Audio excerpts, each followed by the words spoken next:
Hey, what's up, everybody? Welcome back to Market Misfits. We're going to be covering this article, going over the trades that we've been doing on the 3-minute scalping on XRP. We're also going to be taking a look at Bitcoin.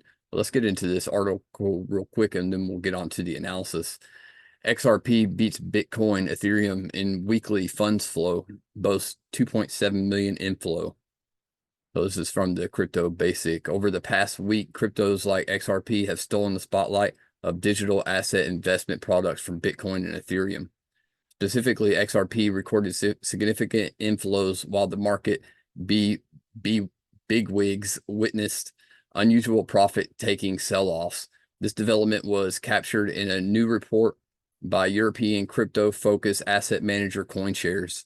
The report elaborated on the trend of funds flowing in and out of digital asset investment products over the past week. Per the report, crypto investment products witnessed a departure from the recent streak of inflows. It registered a minor outflow amounting to $16 million. This shift comes after a remarkable 11-week period of consistent inflows. Despite the outflows, the overall trading activity maintained robust figures, surpassing the year-to-date average. Specifically, the weekly total reached 3.6 billion. So this is talking about the money going into XRP, compared to Bitcoin and Ethereum, showcasing a marked difference from the yearly average 1.6 billion. Furthermore, the report highlighted that the United States experienced a notable flow of 18 million regarding regional outflow. Also, Germany saw minor outflows totaling 10 million in digital asset investment products. However, Canada and Switzerland provided a counterbalance with continued inflows amounting to 6.9 million and 9.1 million, respectively. Analysts have suggested that the mixed regional flows indicate profit taking rather than a fundamental shift in sentiment towards the asset class. XRP, Solana beat Bitcoin, Ethereum in weekly flows. So in trading volume is what they're talking about here. So concerning the flows by asset class, Bitcoin took a hit, suffering the most significant outflows at 33 million. In a parallel, short Bitcoin products also experienced minor outflows totaling 0.3 million. In parallel, short Bitcoin products also experienced minor outflows totaling 0.3 million. Okay. Likewise, Ethereum and Avalanche have faced some headwinds, experiencing outflows of 4.4 million and 1 million, respectively. So here's a little look at the numbers here. So weekly flows showing month to date, year to date. So it's showing Bitcoin, Ethereum, and down here we've been covering XRP. We've been day trading XRP. Cardano just tripled basically almost overnight a couple weeks ago. So, we also had some positions running on those as well, but we're going to cover XRP and then take a look at Bitcoin. Contrary to the overall trend, altcoins saw a surge in investor interest. It attracted 21 million in inflows with XRP, Cardano, Solana, and Chainlink. For those of you who don't know, Solana has just been it's been leading the market as far as, price increase. So, and Chainlink emerging as the primary beneficiaries. The digital asset secured inflows of 2.7 million, 3 million, 10.6 million, and 2 million, respectively. On a month-to-date scale, XRP's inflow of digital asset investment stands at a 3.6 million and 17 million on a year-to-date scale. Also, Solana's inflow since last month is 14.1 million and 156 million in January. Since January, sorry, not in January, since January. So basically, a year. While Bitcoin recorded the most substantial outflow for the past week, Bitcoin investment still amounted to 6.7 million from November. Moreover, Bitcoin has witnessed over 1.669 billion investments since January. So we're seeing, and this could, what I'm kind of seeing this as is this could be, we'll get back to this. This is XRP. Let's take a look at Bitcoin first for sentiment. For those of you that are new, welcome to the group. Just wanted to get on and cover, Bitcoin, because we have seen a move. We had a call on this last night from the group.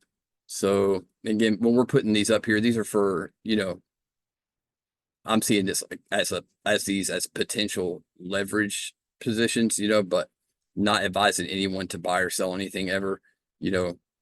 Right now we're currently still in the high 80s to win-loss percent. So, but we still have about 70 positions to go on XRP. So we've been testing a different strategy, getting the numbers on it. Takes a lot of testing, takes a lot of patience, but so far it's been going pretty well. This is our previous call on Bitcoin. So for those of you that are new and not familiar with leverage, so basically instead of buying coins outright, or you can't buy coins outright if you're spot trading, but just to keep it simple. So some platforms offer leverage to your dollar. So that's basically like, amplifying your dollar. What you're basically doing is borrowing money against your dollar. And some platforms allow up to 500. We're using 100 leverage, but you don't want to utilize the whole thing. What it's doing is they're giving you basically a short-term loan on your funds to amplify your buying or selling power so that you can short the market, sell when it's going down, and you can buy while it's going up. This includes a lot of emotions. So if you're new, I'll always suggest to practice on a demo account, doing this analysis and everything like this, the way that we do. We're doing so from an intraday perspective, but we are going to be covering more long-term investments, 5-year type ideas. So that's what this is all about. So this is to get ideas, of your own, but if you have any questions ever, then just reach out and holler. Getting into market analysis and trading and everything, it can be a very difficult skill to learn. So just always consult, before you invest. And the number one investment is in yourself and in your education of this. I know a lot of people, because of the news and stuff like that, I don't want to spend too much time on this, but, we'll see stuff on the news and then just buy in and not knowing where exactly, should they start looking at, or, how to take profits, when and where, what's the plan look like. So this is another one of the reasons we started the group, so that we can start to get into these areas, because I know that a lot of people out there, like I said, do just get in, and there's nothing wrong with that. But, where do you go to trust people these days to give you, value or information as to where would be, what some good ideas would look like, what's the plan look like, this and that, and, et cetera, et cetera. So anyways, welcome to the group.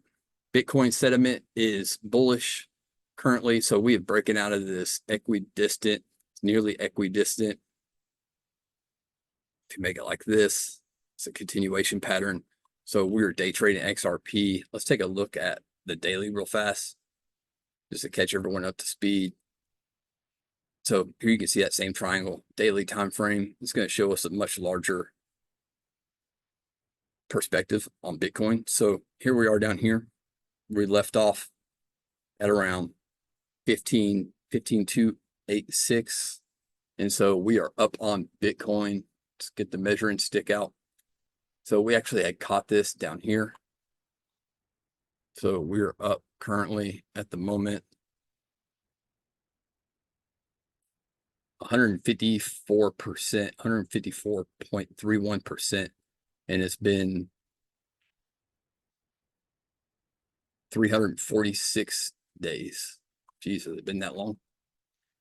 All right. Well, anyway, so what we're wanting to do when we're trading and we're doing this type of style of investment, these short-term investments, to where we're borrowing these funds basically from brokers and things like that, is to catch little bits and pieces of this as we're moving along here. So when we're in, also, if you're new, when we see Bitcoin go up, if you're holding cryptos, then that means, so when Bitcoin has been doing all this, you might notice that your portfolios have been going up. The market is going to follow what Bitcoin is doing. as far as like on a macro scale. Projects will have their own individual microeconomics, I guess you would say. Things that are going on, their developments in their projects and stuff like that that will boost the price sometimes when Bitcoin is consolidating, for instance, or something like that. But for the most part, all in all, Bitcoin's up and we are sediment is up bullish, and we have a bullish continuation pattern that has broken out here. So when it comes to trading other cryptocurrencies, we're wanting to look at the sediment, which way is the market moving in general, fundamentally and technically. So fundamentally, the market is moving off of the speculation of the Bitcoin ETFs, and then also the halving, the Bitcoin halving coming up. So this is coming quite a surprise for a lot of people. We're expecting Bitcoin to go down to 12K, never really made it. There's still a chance that we could, and seeing that as the best case scenario if we did, or if we were to see some kind of black swan event and the Bitcoin ETF was not approved or something like that by SEC. But anyway, so we're wanting to trade along with what Bitcoin's doing when we're looking at other projects. Let's take a look real fast at XRP. Let's see if we can pull the one up where we've been day trading, scalping on the 1 minute. So we just dropped this in the group just a while ago. We did end up pulling off that inverse head and shoulders right here. I posted this in the Telegram. So we're doing more updates and stuff in the Telegram, different cryptos in there. Let's try and get rid of this line right here. It's kind of bothering me, but anyway, so we did get the inverse head and shoulders right here on pullback. This is the move that we're trading. And so what we're doing is we're collecting information. So just spending extra time on the details of what happens with this scenario. So we're going from a break of structure to descending channel into an order block or some type of support, whether it's a supporting trend or support zone. So we ran into the order block here, got a nice deep pullback in there, formed the inverse head and shoulder. So this is a type of reversal. So this would be a shoulder, head, shoulder, nice break, got in. Even at this point, we're at a high here on XRP. We're looking at the 3 minute. So each one of these candles is 3 minutes if you are new. So this is what they call scalping, basically intraday trading. So you can hit your mark and get profits in minutes or hours, opposed to waiting for the next bull season or whatever. So, and also like in bear season, so you can sell and make money that way. But anyway, so we're on the 3 minute. So this is pretty fast. We hadn't really gone this low on time frames before. So, we don't really have any goals right now as far as this setup goes, other than to keep excellent journaling, excellent track of what's going on with the price behavior, what's going on with sentiment behind the scenes, what's going on, in the price action in this specific strategy. How long does it typically play out? So the win to loss ratio, and what kind of drawdowns are we getting in, and then obviously the time frames that we're getting in. How long does it take for these scenarios to play out? Can we modify this as we go to become a better strategy? I think so, and that's the goal. So, getting all this kind of information from these as we're doing it allows us to tweak this so that maybe we could risk less. Maybe we could risk less and have a higher reward. So, and also one thing that this type of testing does. So we're trading on KuCoin with live money, but we've been testing here on a paper account, on a demo account. But what this does also, and I don't know if y'all have tested or not, actually gone deep into testing and then gone from demo to a live account, but this gives you a lot of confidence in your setup. Not that you're expecting any setup to play out, but it gets your mind in the right place for trading. So This involves a lot of risk management. I say a lot of risk management. For us, it's not a lot, but if you're new, then it could be a lot to hold on to. So if you ever do decide to get into trading, then just know that it's always best to start with a demo account, or at least with an amount that you're comfortable with losing, because losses is just the name of the game, but not over profits. So it's all about the P&L at the end. What are your losses like? What's your win to loss ratio? How profitable is it? How fast does it play out generally? All this stuff is very important. So anyway, so that's played out current. Before that, we had, let's see, these played out last night. And this brought up a pretty good subject, because we dropped this in the group, but we dropped it from, it was up here, this inverse head and shoulders, and this guy right here whacked out that signal. So we had this signal from the group where the stop loss was down here. And then we had another one that we posted in the group to try to get like more reward. And so we reduced the risk, also got in higher up here at this break, but that position got stopped out. If you're on your demo and notice it missing, that's what happened right here. So we actually had the stop loss like right here. And so this is an indication right here, the spike down. That would have made a good entry. It's one of the indicators we're looking for, because we like to wipe people out before we go up. But so we had switched up the risk to reward, not here, but in the group, just to try to get a better scenario, because we're trading at a 1 to 1.5 and a 1 to 3 right here. I don't know if you can see the other position back here. Here it is, 1 to 1.57 risk to reward. So we're exiting, taking profits. So we took profits right here yesterday, and then it took a while for the rest of this to play out. Now we're going to zoom in just a little bit. I'm going to kind of just touch on this for a second, because we were talking about this last night on the call. So when it comes to passive day trading and trading with fixed variables, passively in your, whatever your plan is for whenever you're entering and exiting, needs to be very very precise, very rigid. So you have a very clear understanding of what your exit looks like, and whatever your exits and entries look like, you need to do that across the board to get consistent. So you got to be consistent to get consistency. So the reason why I'm saying that is because this one actually did not reach the target at first. We took profits manually because we were having some issues getting the parameters to show up. So it was hitting targets here, but not on our other platform where we're trading on. So on the MT4, but so just this right here. So this looked like that scenario we were talking about last night on the call, to where, okay, the scenario, what if you're in a winning trade and you see a double tops like this start to form? So right here, those two tops, and we actually cleared what would have been the neckline right here. And so if you would have got out right here because you saw a reversal, a potential reversal, oops, you got a potential reversal right here. So you're in the profit, just barely would have missed your take profit here. But if you would have got out here, we don't ever know what's going to happen. We're playing numbers and utilizing risk management. So, but it ended up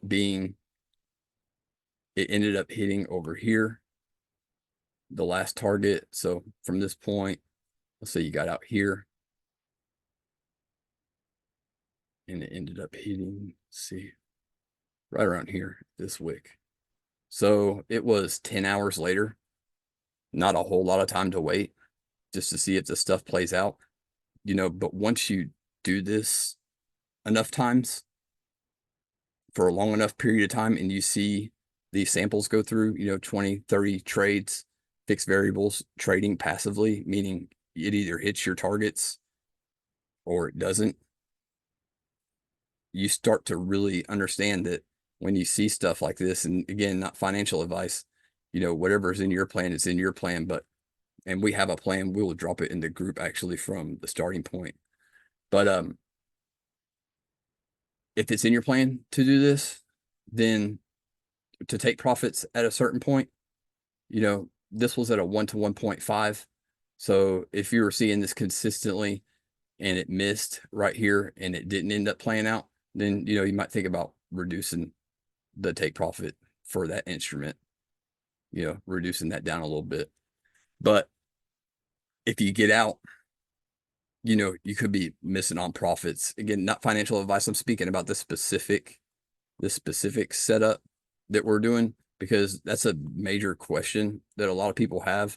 Well, they're like, well, how do I know when to take profits? I'm in the profit and it's about to hit my target and collect the profits, but instead it gets right here and starts to turn around. But what am I supposed to do? Like, well, for us, I can't speak for everybody, but that kind of stuff, whether you're testing or trading live money, you need to have those things set up to test them or to collect profits or losses before you get into the trade. So having definitive signs or reasons, like ours is either it hits this first one or not. So if this would have went down like this and crashed, then that would have been, it's just another number. Okay. So that one didn't play out. If you go taking profits early, or you make a habit out of taking profits early, or worse, if you get in a habit of giving yourself reasons, period, that aren't rigid and, set in stone, how are you allowed to get out of positions? Where are you allowed to take profits? As that stuff isn't rigid and set in place so that and you execute on that every single time, then you're gonna come up with every excuse in the world, and you're gonna be stressing every single time that you see a potential reversal. Like, this looks like a head and shoulders. This could have turned around right here. I'll sit here watching it, but I know from doing this long enough that you just gotta let it out. You just gotta let it go. Because if I'm taking profits early right here and I'm working the numbers, and let's say this is again like $100 risk. Let's say I'm risking $100 for $157. If I make a habit of taking profits at like $30, or $50, and I'm making a habit out of that before it gets to my target, but I'm letting my stop losses hit. So let's just take a 3-trade scenario. Let's say that we had 3 of these get to $30. So you made $90, but let's say the next 3 you lost. And so at $100 a loss, that's $300. So you'd be $210 in the hole. So opposed to letting your stuff play out. So that's just a for instance. Again, can't give financial advice on here, but just when you're seeing these signals, just know that these are the protocols that we are using. So, and that's why it's important, because if you get a habit of taking profits early, then these numbers aren't going to play out in the end, because you're going to get losses. So the thing is when it hits, and when it doesn't, it doesn't. If you want to change that up, we'll also drop a trading plan in the group for y'all to have as an example. But anyways, just kind of want to touch on that again. It's a big question in the trading community. We're doing YouTube videos now. And so if you're seeing this on YouTube, we don't see this stuff in YouTube anywhere. People talk about profits and losses and stuff like that, but they don't go into the depths of risk management, using fixed variables. So we get this from Mark Douglas. He talks about this a whole lot. So this goes along with also fixed variables. So the variables being your permissions for taking profits and your permissions for taking losses, your permissions for trailing stop losses, your permissions for everything. So as you're testing as a passive technical day trader, you need to have a fixed instrument, a fixed time frame, not a fix, but whatever your protocol is, like your trade management to-do list or don't do list, like you have to just follow that, and it needs to be consistent every time, because If you get in here one day and you're like, okay, I'm feeling good today, or I'm feeling good about this setup because it's looking different, or I'm thinking this one's gonna go, I'm thinking this one's gonna go up, and you let in and you're getting out on the ones and it say they turn around on you, you don't ever know what's going to happen. So you just got to trust the numbers. You got to trust your calculations and your setup. Get to know your setup, get to know yourself, and you have a much smoother ride. Anyways, didn't really go really far into detail on that. That's just a subject that we're going to be touching on a lot here, because at the end of the day, that's what this is. It's about these two. It's about the entry. Really, it's about the entry and the exits. But really, if you're not making more than you're losing, then you're not profitable. So let's take a look. So we're close up here to the first target on this one. We haven't initiated any type of, move stop loss to break even before we hit first target. If it doesn't hit first target, then we're just letting them crash. Again, we're just getting numbers so that we can tweak those numbers later. But let's take a look at Shiba Inu real quick, and then we'll hop off of here. I just wanted to take a look at it because actually we'll check out Dogecoin too while we're here. By the way, if you have anything that you want us to cover on a call, then just drop a comment. If you have any questions at all, then drop a comment. The goal behind Market Misfits is just to have a place that, we can have with friends and family to connect through this, help and support each other, to have a healthy learning environment. So just never really didn't really ever fit into too many places, and just wanted to have a place of our own. So we're glad to have everybody here. But that's in general, that's the goal. Been in a lot of groups where there's a lot of negativity and spam and all that kind of stuff, and we're just not for that. But anyway, so this is from the signal from last week. We had hit first target on Shiba Inu. Let's zoom out real quick to the daily time frame. I was just talking to a friend about this, and this goes well with what I'm saying. What our goal is. Like, yeah, we want to be profitable in everything, but we want to connect. We want to connect with people and help each other and support each other as we can. So looking at Shiba Inu, we did, it looks like, complete this accumulation down here. I was just talking to a childhood friend, first time that we had really talked in a while, and he was in the starting point. So invited him over and was talking about the different types of market cycles. And so just going to cover this real quick, and then we'll go on to Dogecoin. But I wanted to look at this because Shiba Inu is still low. And we were actually talking about Shiba Inu when we're catching up. But so there are still some projects that are low, despite Bitcoin moving up as much as it has already. So Shiba Inu was one of those. We had dropped this idea into the group. Like I said, last week, we hit first target right here. I just wanted to show this, that we're still down really low. Let's pull out the measuring stick right here. So we have a long-term position right here. Much greater risk to reward. This risk to reward is a 16.45 to 1. So there is there are some interesting things happening with Shiba Inu right now. Another friend just told me they just purchased a domain. So, and I think the burn rate is climbing. So meme coin season usually marks so normally Bitcoin will go, then you get altcoins. So every other coin except for Bitcoin, and then you'll see meme coins take off. So we start to see meme coins take off, like Doge and Shiba Inu. Casper's already taken off, but a lot of people are into 1000x bonk, I think is what it's called. But anyway, so this would mark the meme coin season, and we're thinking that's what that is what's happened on the daily when we broke this structure point down here. So let's take a look real quick.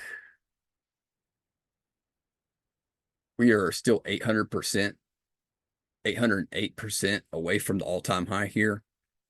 Let's zoom in real fast once more and see where these targets are. So these green lines right here are areas where I would look at taking profits on the long term, considering my stop loss was down here.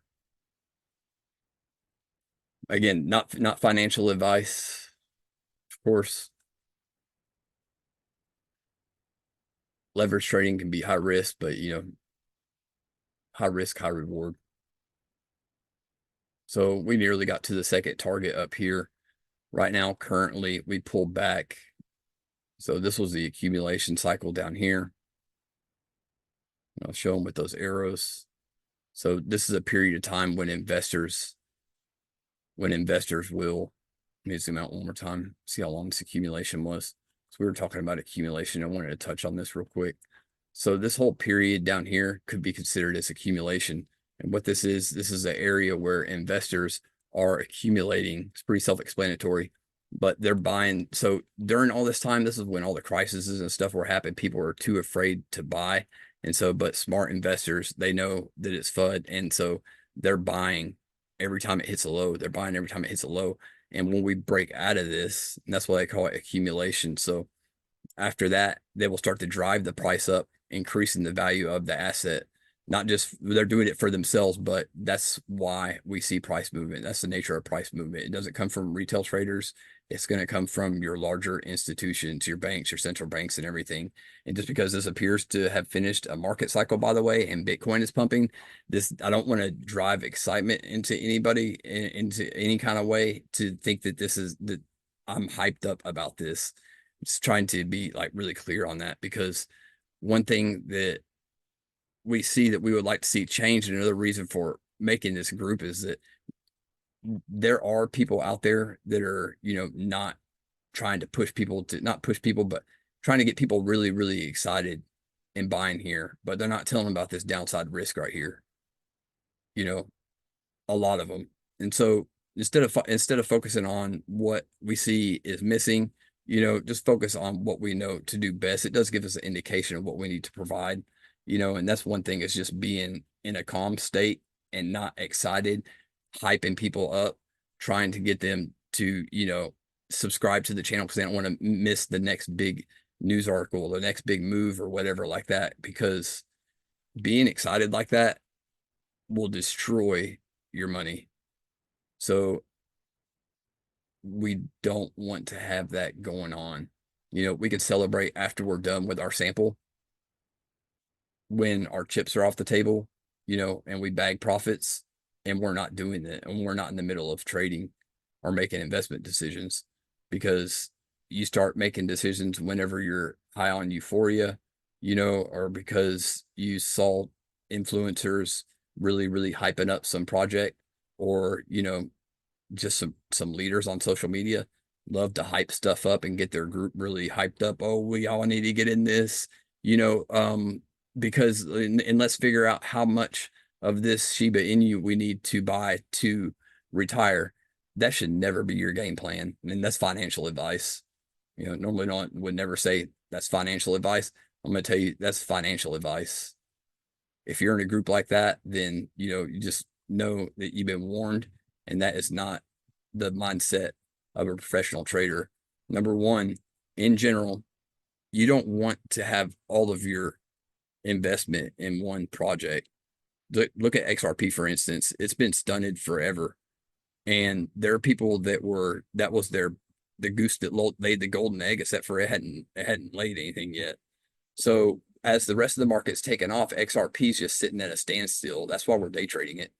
So, being diversified, taking your emotions out of the game, having an entry plan, an exit plan, finding a place where you can fit in and ask questions is really important. So again, that's what we're here for. We saw this accumulation on Shiba. I actually remember hitting the all-time low. So for 580 days. So it's quite a long time. It's about ready for this. And generally, the longer that you see this accumulation period, the higher you will see, because the longer they got to buy up on the asset. So the longer the stretch usually translates into, further price potential. But anyways, you guys, that's going to do it for now. If y'all have any questions, then just drop a comment. If you have something you want to cover on the next video, then just holler, and we will holler at y'all later. See ya.